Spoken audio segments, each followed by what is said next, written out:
Hello, everyone. It's so nice to see you. I am Claire, and I'm here to talk about hard truths about the future of product management. And I was talking to Lane backstage, who was up next, and he was like, how hard are these truths really going to be? Like, do I need to prepare myself? And so just to be like, set expectations, I was thinking backstage, what is the weirdest metaphor I could use? It's gonna be like a nice, jammy, hard-boiled egg, like good for you, full of protein, but like not so hard we all are very sad and it's gross. So that's what you can expect about these hard truths about the future of product management, also known as product management is like a jammy, hard-boiled egg. Okay, so I have been in product for almost 20 years. It is wild to say that. And I can see that things are changing. They're going to change more. I am actively trying to change the practice of product management in the teams and companies that I run. And so I'm here to share a couple things that I think you need to know to be prepared for the future of product management, because I think what we're going to experience in our careers is going to be very different in the next 10 decades, or 10 decades, next 10 years, than it will be in the past 10 years. So I really believe that product, as usual, is dead. And as I said, I've been doing product for a really long time, and it's felt relatively the same. The conversations have been the same. The way PMs think about getting better at their job has been the same. So there's been a lot of sameness in my career. We're gonna build empowered teams, we're gonna build triads, we're gonna do all these things, but I think a PM needs to think about what to do when that world goes away and the art of product management is very, very different.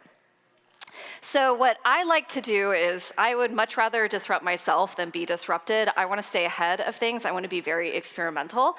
So I'm here to help us all take a little bit of ownership and reinvent product management for ourselves. And I'm going to talk about 3 truths of what I think it's going to take to really hack it in this new world. And I'm going to start with my very favorite one, which is yes is the new no. And why am I picking? I got some giggles in the audience. I love it. Okay, so why am I saying this? Because we talk so much about how PMs are told to say no. There's so much advice about how PMs can say no. There are 650 million results for product managers say no on Google. I had to look it up. I was like, sure, maybe 65,000, maybe 500,000. No, 650 million articles out there to tell an entire career, entire craft, how to not do it. It's like fascinating to me. And I feel like saying no has become this badge of honor for product management. It's almost synonymous with good product management. Like PMs should be saying no way more than they say yes. And I just think this is totally, totally backwards. And we should all be thinking about, in the new future, how to say yes a lot more.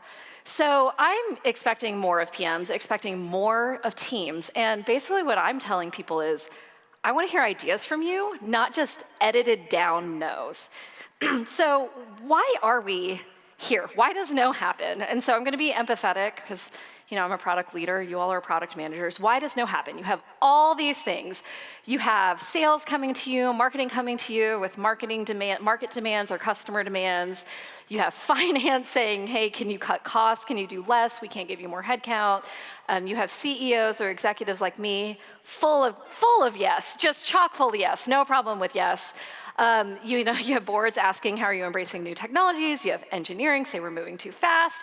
And so all of this turns into this like protective bubble that we create around PMs. And we say, no, well, best practices say I should prioritize, and I need to put this through the right process, or we need to focus, or like, I think that's kind of scary, so I'm going to say no to it because it's better to say no than do it and fail. And all this just basically turns into a big no all the time. And so it's self-protective, but it's not super effective. And so I want to tell you a story about an experience I had that really unlocked my eyes to the power of yes versus no, and the kind of team and the things that are capable when you say yes. So I was a PM before, and I was schooled in the power of no, but I spent, before this current jobs, I'll tell you about the jobs, the plural in a minute, but I spent the last 3 years, basically 2020 through 2023, at a company saying yes. And this experience was a huge eye-opener for me and the team. So I'm gonna tell you a little bit about Color Health. They're an end-to-end healthcare delivery platform that brings everything from the care to the logistics to the technology together to bring critical healthcare services into the community.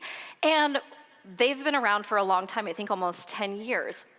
And the company originally started as a genetics testing company. But I joined in 2020. Does anybody remember what was happening in healthcare in 2020? Not a lot of genetics stuff. So the reason why I joined this company is actually I was so impressed with their ability to say yes. So they were this amazing company doing this great genetic screening, and then this pandemic hit, and they told me this story. They said, we said yes to figuring out how we could help with the pandemic, and within 3 weeks, they had pivoted their entire laboratory to one of the highest volume COVID testing sites in the nation. And they had a great business. They didn't have to say yes, but they said yes, and then they also made it possible. And I was so impressed by that I joined. And so we spent the first year of my tenure there, from late 2020 to 2021, saying yes to anything we could do to help. We built public health infra. We built, if you were in San Francisco, you probably went through one of these amazing COVID testing sites. I believe I looked it up. We were doing 1 in 10 tests in the nation at some point. So this is a lot of yes. We said yes to doing testing sites in bus stops. We said yes to building public health infrastructure that can meet the needs of states. We said yes a lot. And then we were asked, can you do all this for, we're in the middle of all this stuff. And they said, can you do this for vaccines? And we said, yes. And so we built a lot of technology, a lot of logistics, a lot of care services in order to deliver at-scale healthcare vaccine programs, those ones where you could go get vaccinated at like a major stadium. So a lot of work, a lot of yes.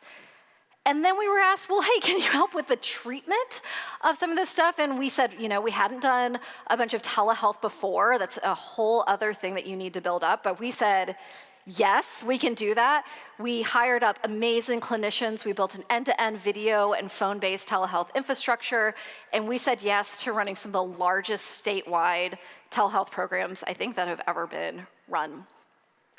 And then we were asked, can we extend beyond COVID and do this in more community services? And we said yes. And then we were asked, okay, well, post-pandemic, what are we going to say yes to? And we went back sort of to our roots and took all this amazing technology, all these amazing care services, all this great product, this incredible team, and said yes to another really big problem, which was early cancer screening and prevention, which the team continues to work on today. And I believe about a week ago, they also announced they said yes to this amazing new technology, which is AI, and have done a partnership with OpenAI to actually build a co-pilot for cancer care. Now, I started there in 2020. This was 3 years of yes. This wasn't a humongous team. This was just a team that was really aligned with the power of saying yes. We could have said no as a product organization. Very easy to say no as a product organization.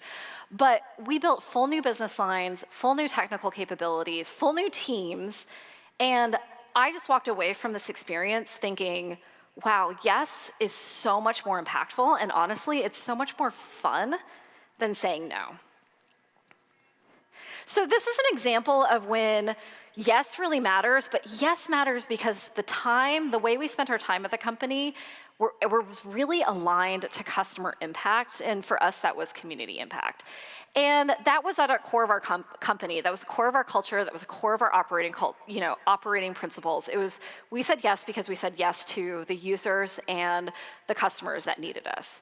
But I'm going to say, I don't think this is very common. I've worked in a lot of organizations. I've led a lot of product organizations. I've been part of a lot of product organizations.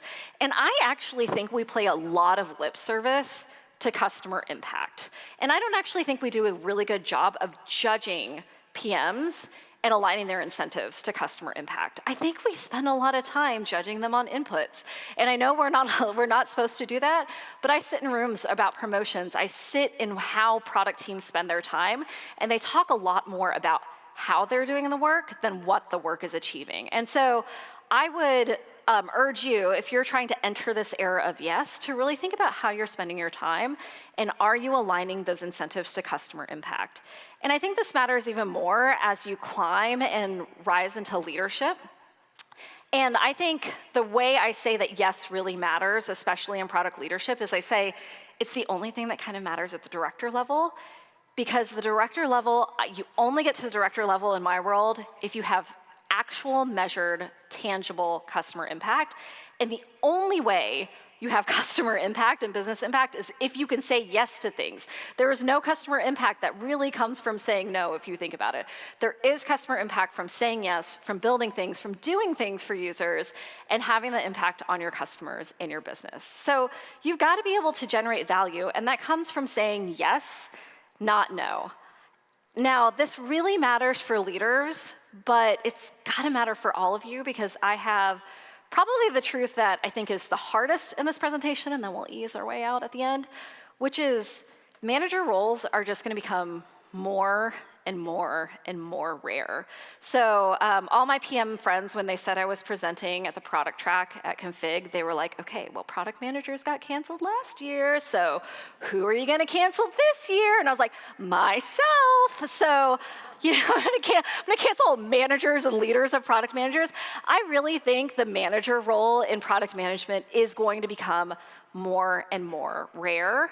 And that means we're entering the era of the super IC. So I bet there are a lot of people like you that look at a career like mine. It's like, that's the product career I want. I want to be queen of the PMs. I want to spend all my time in meetings.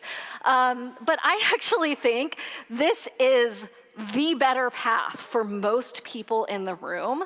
And we as a practice need to start creating the ladders, the incentives, and the organizations that create a path for the version of me that has no meetings, the super IC PM. And why do I think this is going to happen? I just think and I see the fundamental math of product management shifting.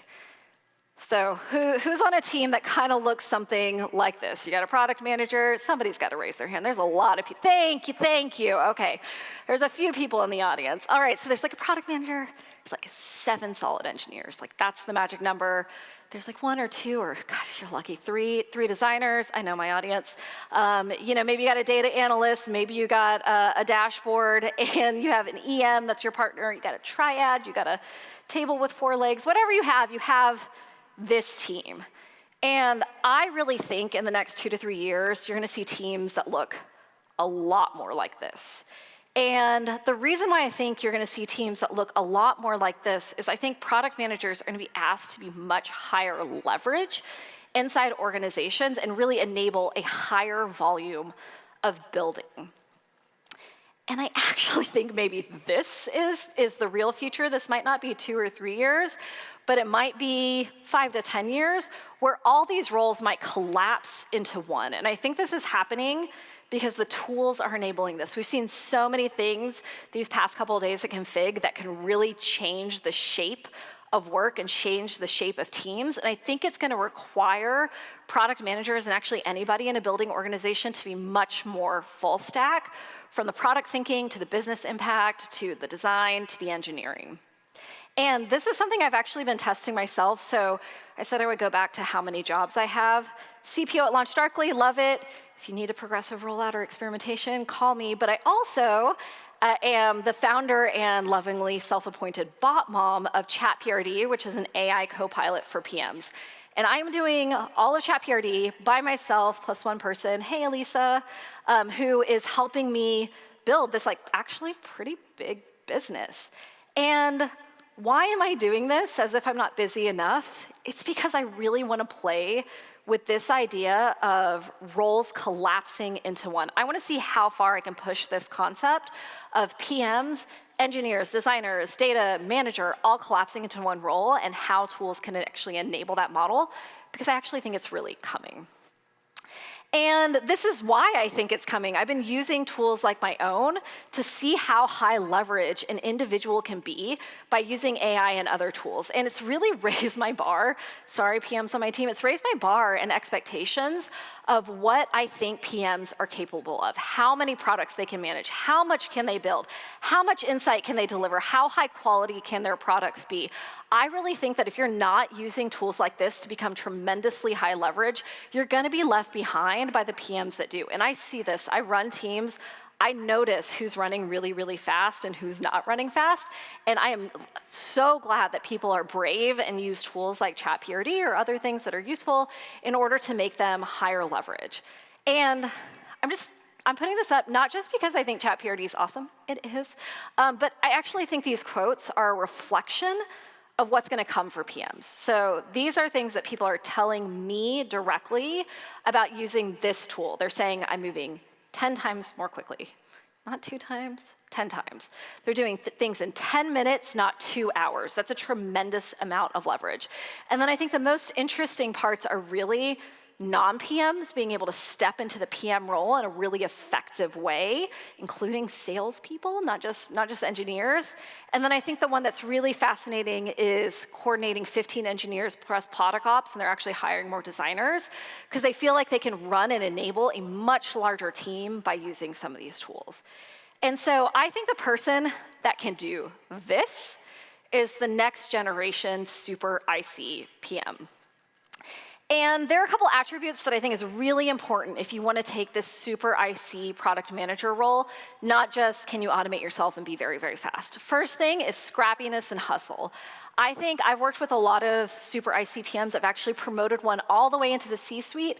IC, product leader, no direct reports, C-level title, tremendously impactful person. And it was because they were incredibly scrappy, hustle, could just get stuff done. The ability to, the throughput, the capacity was really important.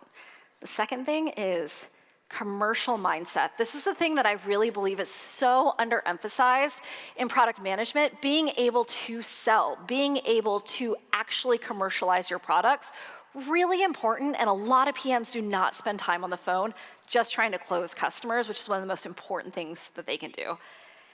And the last thing is just this being indispensable, just knowing everything. You all know that one person, maybe there's a couple of you in the room, maybe there are a couple of people in the room that think they're this person, but you know the product, you know the customers, you know the tech, you can hop on any part of the product portfolio. PM over here, then PM over there, no big deal. Zero ego, able to work way up here, able to work way down there. Right often and super fast always. I think these are the things, if I could leave you with sort of one takeaway, it's this. These are the attributes of the PM of the future. And I would just ask yourself, how much time are you spending on this versus other skills as a product manager? And I think there are these archetypes of ICs that are really important, so you don't have to be one size fit all. All those attributes can come together in a really interesting model, but these are 3 that I see a lot in people that actually rise to this super IC level. One is this founder. They're sort of like a generalist. They're very commercial. They'll sell. They can kind of do anything. It's like the super generalist. The second is the visionary. This is actually the person that promoted all the way up to that IC or IC product role. They see the future.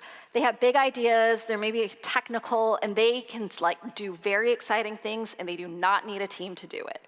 And then the last thing, maybe my favorite, this is a little bit of my style, it's like the machine. They just get it done. They go faster, they have more velocity than anyone. So that's the super IC. I think it's really exciting. If I went back 20 years, maybe this is the path I would put myself on. But let's say you become one of these. What then do you need to do? And so I'm going to end with a fun truth, not a hard truth, which is we all get to get bigger with what we deliver. We get to dream big. We get to get bigger. And I switched this from a hard truth to a fun truth because the hard truth is I think we've all been an incremental world, an optimization world. I think that is getting over. I think the machines are coming for optimization. So I think we are here to be able to do big, bold things. And to me, that's really fun. That's not scary. So I just think we're moving to this world where big bets are going to win over micro optimizations. Again, I think micro optimizations can be done. Leave it to the agents. we want to be, where does this creative mind class go? It's thinking big. It's thinking about things that have not been created before and have the aptitude, have the appetite, and have the inspiration to lead people into bigger bets. And that means you're gonna fail sometimes. That means you're gonna not do that, well, promos are coming up, and so I wanna do something solid. I wanna hit my Q3 OKRs. No, shoot for the moon. You may fail. I think in the right organizations, that's the kind of product leader or product person you wanna bet on, not the person that's sort of CYA quarter over quarter. And so I think what this means, and how I've been doing this in product orgs that I lead, is thinking first about maybe a team that starts like this. They're able to ship a couple small things every quarter, every month, whatever. And you go, okay, great. First, let's start with velocity. So let's just do more of those things. Let's say yes more, let's go faster. And then you say, let's just try one big thing in addition to doing more little things. And then you get really good at this, which is you can do a lot of little things, and you actually have the appetite not to do one big thing a year, but one big thing every half, or one big thing every quarter, or maybe even one big thing every month if you have, we have, Hack Week going on this week.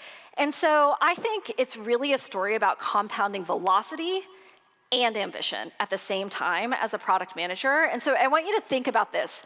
Am I being as aggressive as I can with the little things and as diverse as I can with little things? And then am I building the muscle to do big things over and over and over and over again? And we did this at LaunchDarkly really recently. We just had our big conference. This was our big roadmap. This was probably 3.5, 4 months of real heads down work. I had only started in January, and we presented this in May.